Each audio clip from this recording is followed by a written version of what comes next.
Imagina abrir una tumba egipcia sellada durante 4000 años. Ningún ladrón la tocó jamás. Ni un terremoto, ni una inundación, ni una sola mano humana desde el día en que la cerraron por última vez.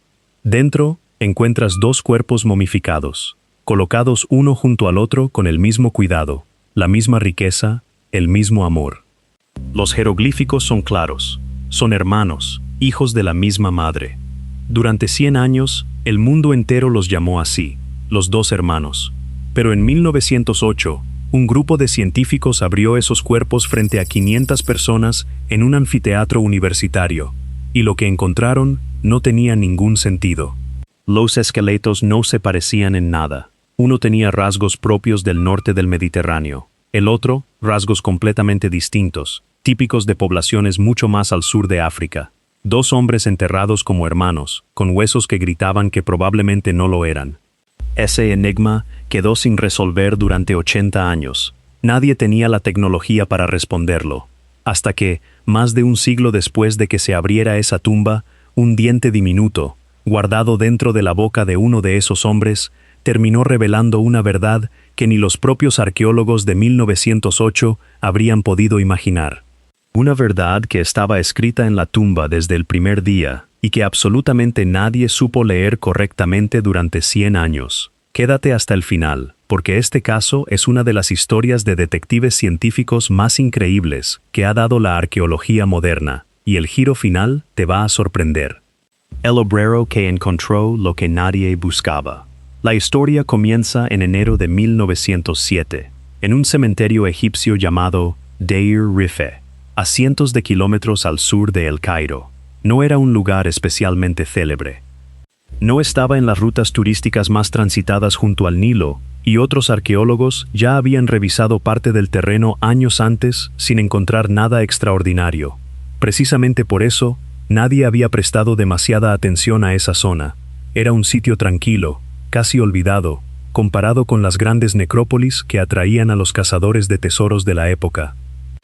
Al frente de la excavación estaba un arqueólogo británico de gran renombre, uno de los primeros en insistir en documentar cuidadosamente cada objeto encontrado, en lugar de simplemente extraerlo y venderlo, como todavía hacían muchos de sus colegas en esos años. Ese enfoque meticuloso terminaría siendo clave para todo lo que vendría después. El hallazgo real, sin embargo, no lo hizo él, sino un obrero egipcio que trabajaba limpiando el patio frente a una tumba mucho más grande y llamativa. Mientras retiraba arena de la superficie, notó algo que no debía estar ahí: una cámara pequeña, oculta bajo tierra, con todos sus sellos originales intactos. Nadie la había abierto jamás. Nadie la había saqueado. Cada precinto seguía exactamente en el mismo lugar donde había sido colocado miles de años atrás. Un hallazgo así ya era extremadamente raro para 1907. Egipto llevaba más de un siglo siendo recorrido por coleccionistas privados, cazadores de tesoros y expediciones extranjeras, y las cámaras funerarias completamente vírgenes se habían vuelto casi imposibles de encontrar.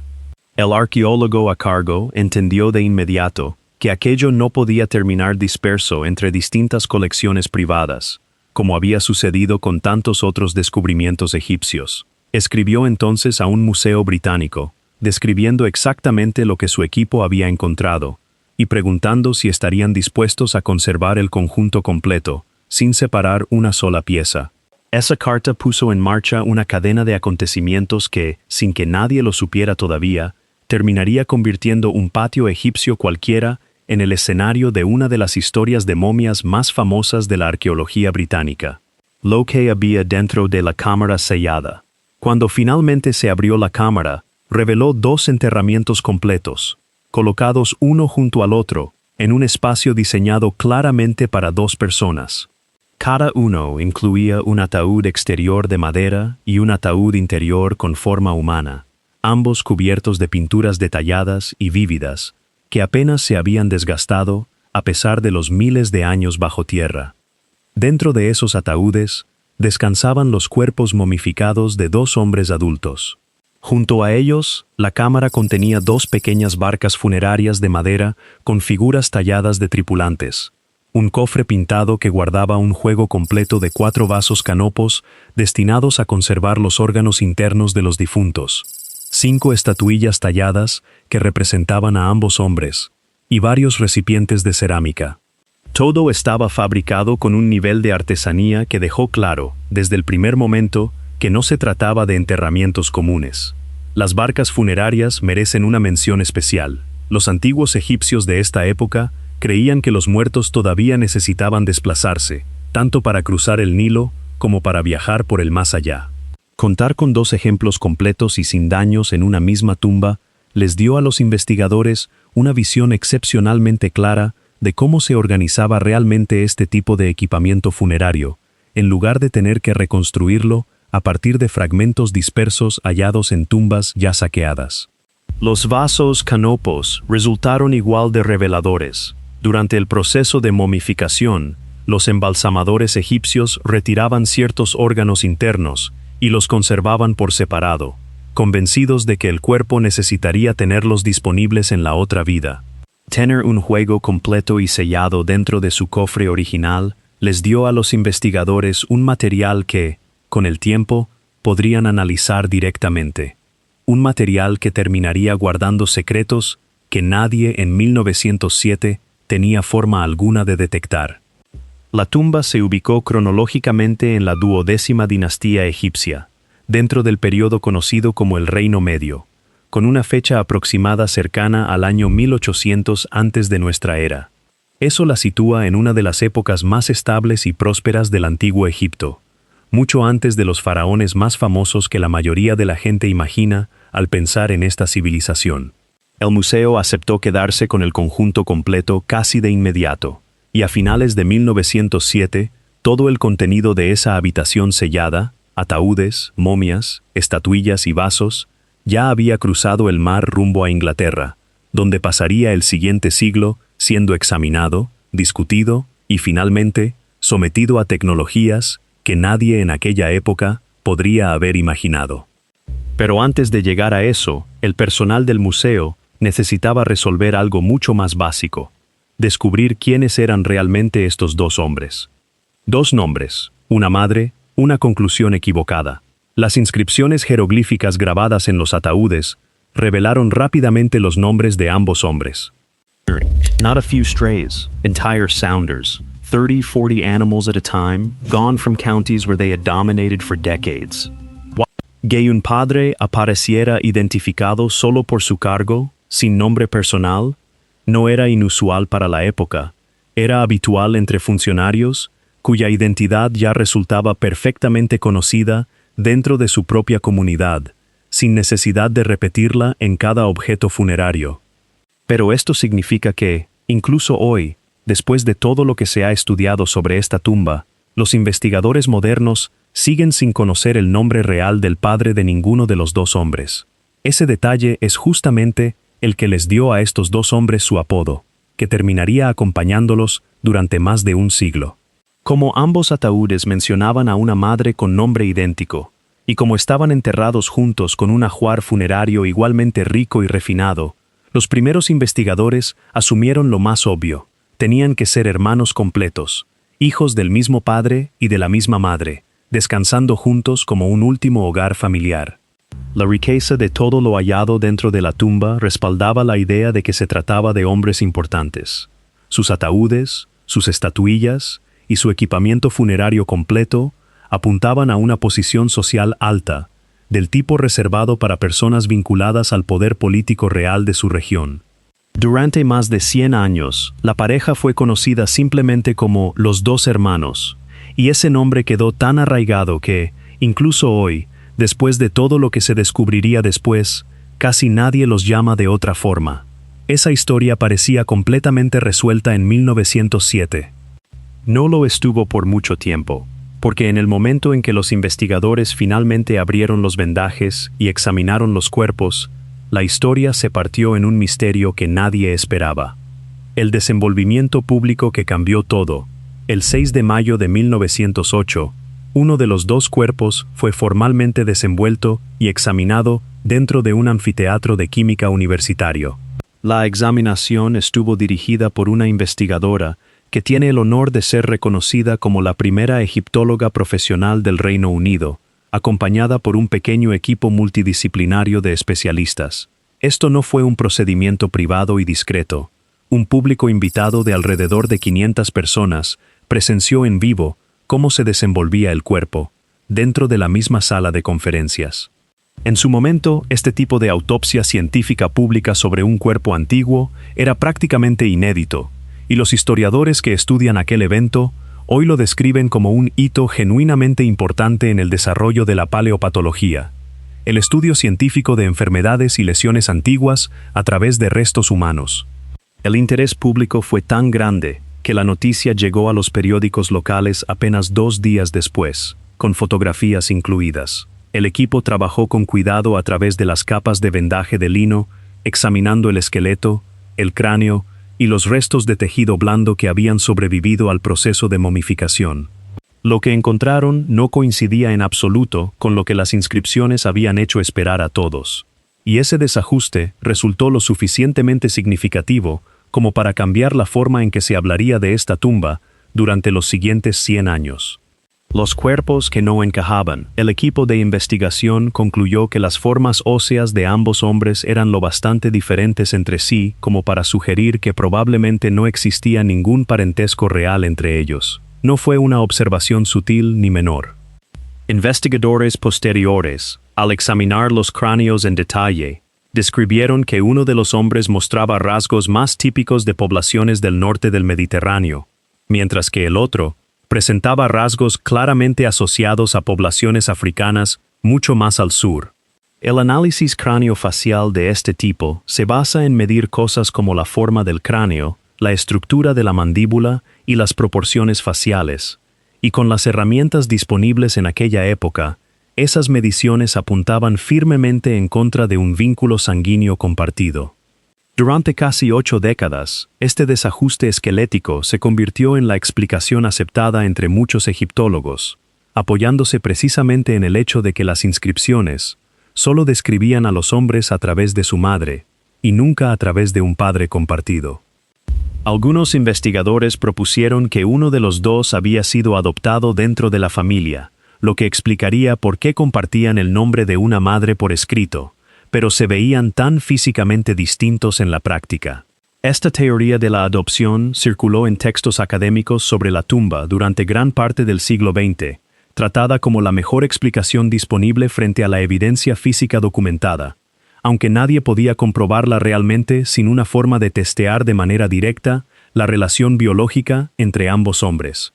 El desenvolvimiento también les dio a los investigadores su primera visión real del estado físico de cada hombre.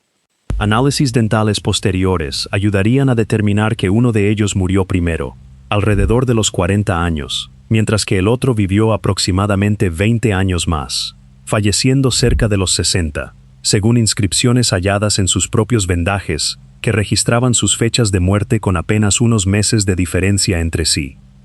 A pesar de esa notable diferencia de edad, la causa exacta de la muerte de ninguno de los dos hombres ha sido determinada jamás, y ningún examen realizado desde 1908 ha encontrado señales claras de violencia, enfermedad grave o lesión fatal. Esto dejó a los egiptólogos con 2 hombres que compartían el nombre de una madre por escrito, compartían tumba, compartían un ajuar funerario de altísima calidad y sin embargo mostraban formas corporales y estructuras craneales notablemente distintas bajo examen físico directo. Resolver esa contradicción requería herramientas que simplemente no existían todavía en 1908, y haría falta casi todo el siglo XX para siquiera intentar una respuesta real. Una enfermedad que no debería haber sobrevivido mucho antes de que la secuenciación de ADN fuera posible. Los investigadores que estudiaban a estos 2 hombres hicieron otro descubrimiento casi tan extraño como los esqueletos incompatibles. Muestras de tejido preservado, tomadas del interior de sus cuerpos, todavía conservaban rastros de una enfermedad parasitaria causada por diminutos gusanos que infectan el hígado y los intestinos, generalmente a través del contacto con agua contaminada. Esta enfermedad sigue siendo hoy un problema de salud pública considerable, y los investigadores llevaban tiempo sospechando que también había afectado a los antiguos egipcios. Al analizar una muestra de hígado, los científicos confirmaron la presencia de material genético perteneciente a una de las especies responsables de esta infección parasitaria, un resultado que 2 laboratorios independientes lograron confirmar por separado. Los investigadores describen este hallazgo como el primer reporte genético verificado de esa especie de parásito específica jamás registrado en el antiguo Egipto. Se detectó además una segunda especie del mismo parásito en muestras tomadas de ambos hombres, lo que sugiere que los dos pudieron haber portado más de un tipo de infección a lo largo de sus vidas.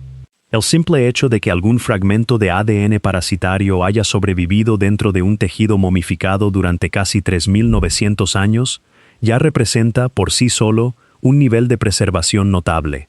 Y encontrar pruebas genéticas directas de que esta enfermedad ya infectaba a los egipcios que vivían junto al Nilo hace 4.000 años les da a los investigadores modernos un dato concreto y poco común sobre cuánto tiempo lleva existiendo realmente esta afección. También sugiere que el contacto constante con el propio río, ya fuera por agricultura, pesca, baño o ritual religioso, implicaba un costo biológico real que los antiguos egipcios simplemente asumían como parte de la vida cotidiana. Ese tipo de evidencia biológica, escondida silenciosamente dentro de órganos sellados en vasos canopos y cuerpos envueltos durante milenios, demostró cuánta información podía seguir guardando una momia bien conservada, mucho después de que todos asumieran que ya no quedaba nada más por aprender. Lo que revelaron los dientes. Con el tiempo, los investigadores volvieron a examinar a estos 2 hombres utilizando una parte del cuerpo que apenas se había estudiado en detalle hasta entonces, sus dientes.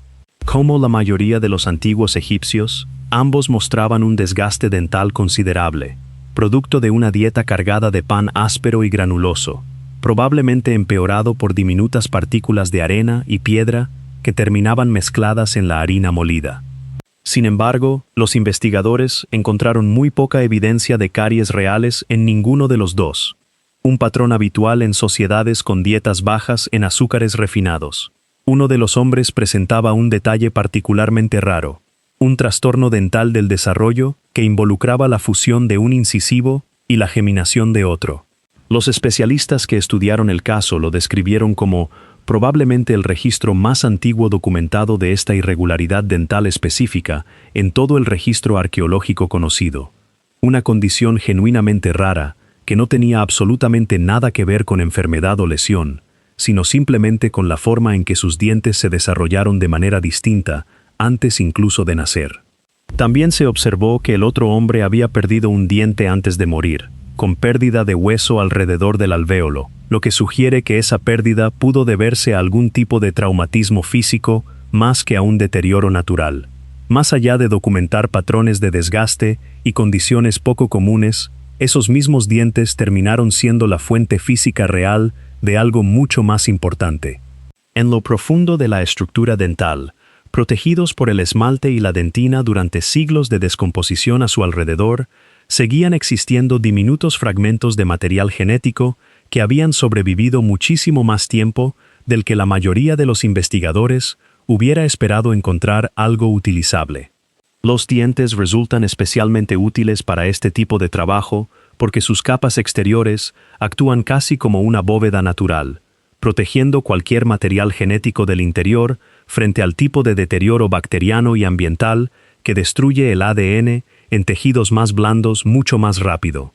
Ese material genético superviviente fue exactamente lo que un dentista jubilado y una científica de una universidad británica necesitarían, años después, para finalmente resolver el debate que llevaba corriendo desde aquel primer desenvolvimiento público de 1908. El ADN que no debería haber funcionado. En algún momento de la década de 2010, un equipo de investigación decidió intentar algo que el análisis de ADN antiguo había tenido enormes dificultades para lograr durante años: secuenciar con éxito material genético de momias egipcias lo suficientemente antiguas y secas como para que la mayoría de los científicos asumiera que el ADN dentro de ellas estaría demasiado degradado para leerse de forma confiable. El clima cálido de Egipto y el propio proceso químico de la momificación juegan en contra de la supervivencia del ADN, lo cual explica en parte por qué los intentos anteriores de análisis genético sobre restos egipcios habían producido resultados tan inconsistentes durante años. Un dentista jubilado extrajo con extremo cuidado las muestras dentales necesarias de ambos hombres, tomando dientes que todavía estaban firmemente incrustados en sus alvéolos, para asegurarse absolutamente de que cada muestra perteneciera al individuo correcto, ya que un diente suelto dentro de un ataúd durante un siglo podría haberse desplazado o mezclado fácilmente con el cuerpo equivocado. Esas muestras pasaron después a manos de una investigadora especializada en la Escuela de Ciencias de la Tierra y el Medio Ambiente de una universidad británica, quien utilizó tecnología de secuenciación de nueva generación para intentar recuperar información genética útil de un tejido de casi 3.900 años. El proceso se centró específicamente en dos tipos de material genético: el ADN mitocondrial, que se transmite únicamente por línea materna, y el ADN del cromosoma Y, que se transmite únicamente por línea paterna.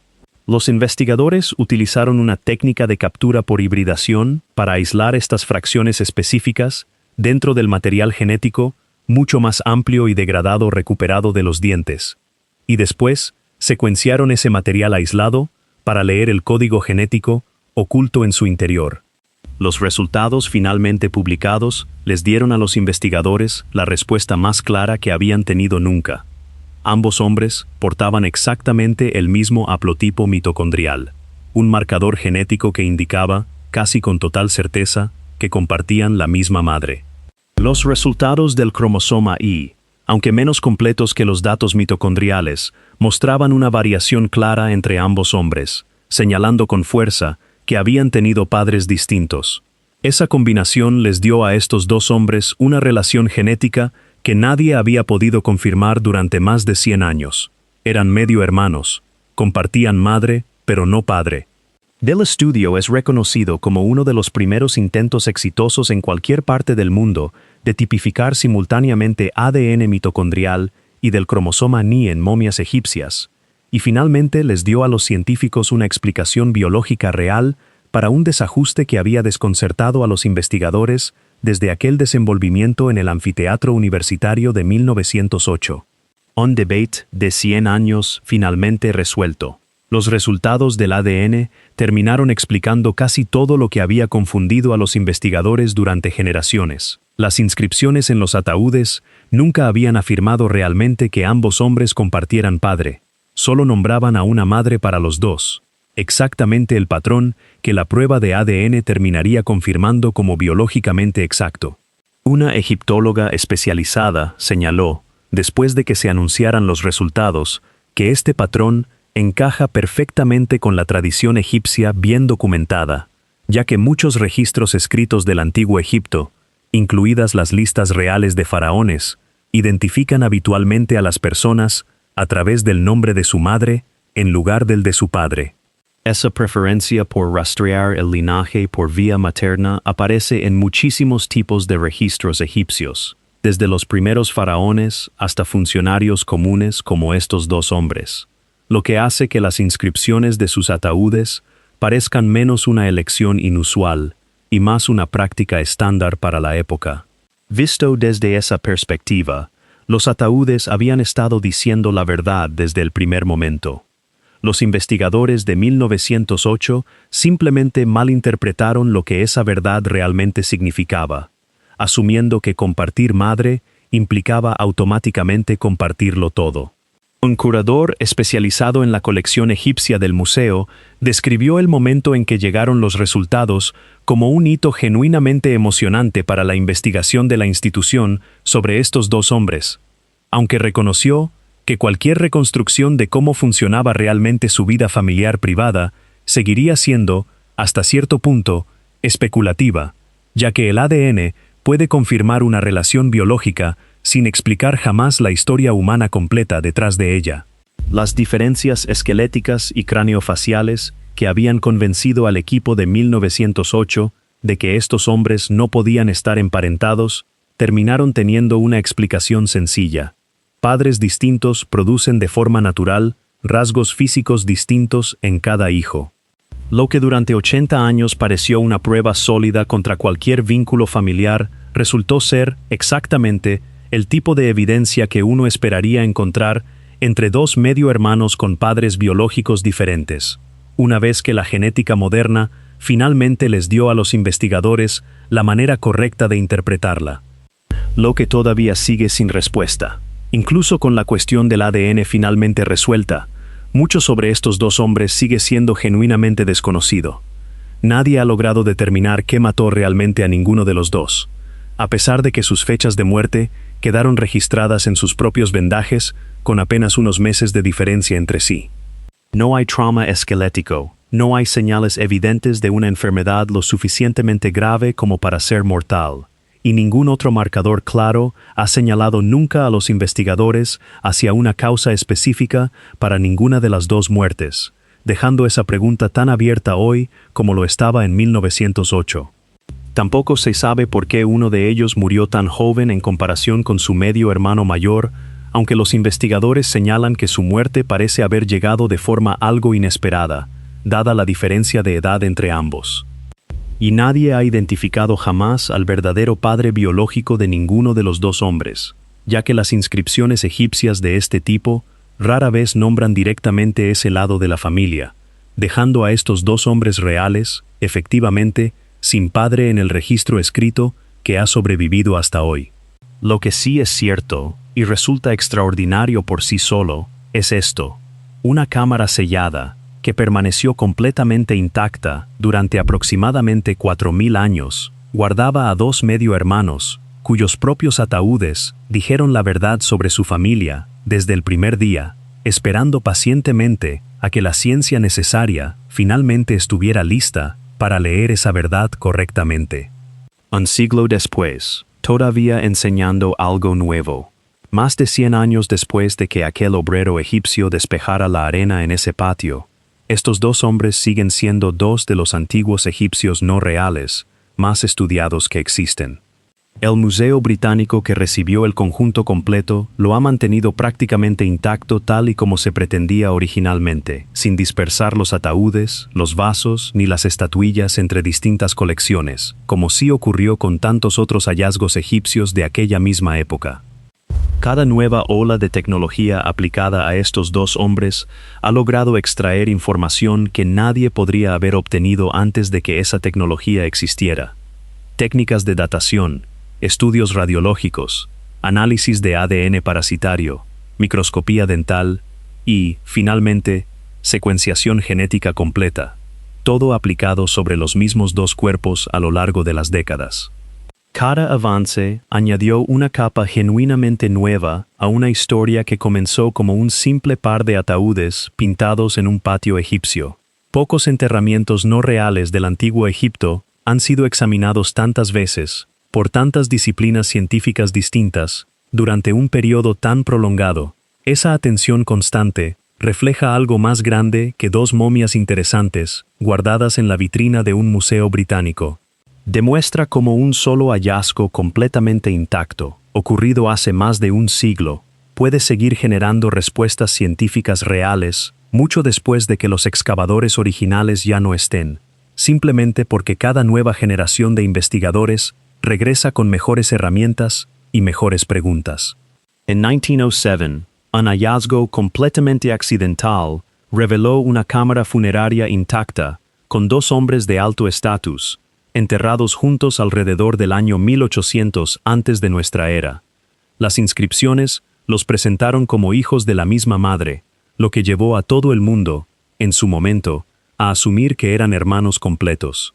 Cuando sus cuerpos fueron desenvueltos públicamente en 1908, sus esqueletos resultaron tan diferentes entre sí, que los investigadores pasaron los siguientes 80 años asumiendo que probablemente no estaban emparentados en absoluto, e incluso llegaron a proponer que uno había sido adoptado.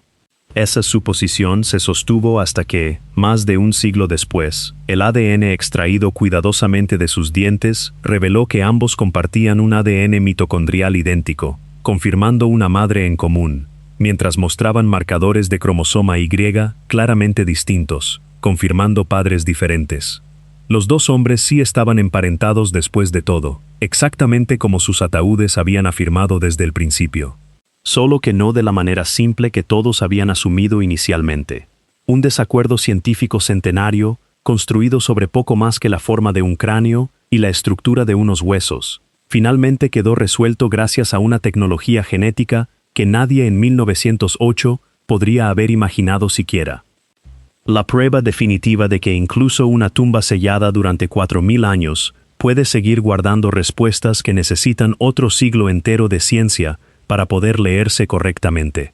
Si esta historia te dejó tan fascinado como a mí cuando la investigué, dale like a este video y suscríbete al canal Wise. Aquí seguimos destapando los misterios científicos más increíbles que ha dejado el antiguo Egipto. Casos reales donde la tecnología moderna termina reescribiendo lo que creíamos saber desde hace más de un siglo. Activa la campanita para no perderte el próximo capítulo. Nos vemos en el siguiente video.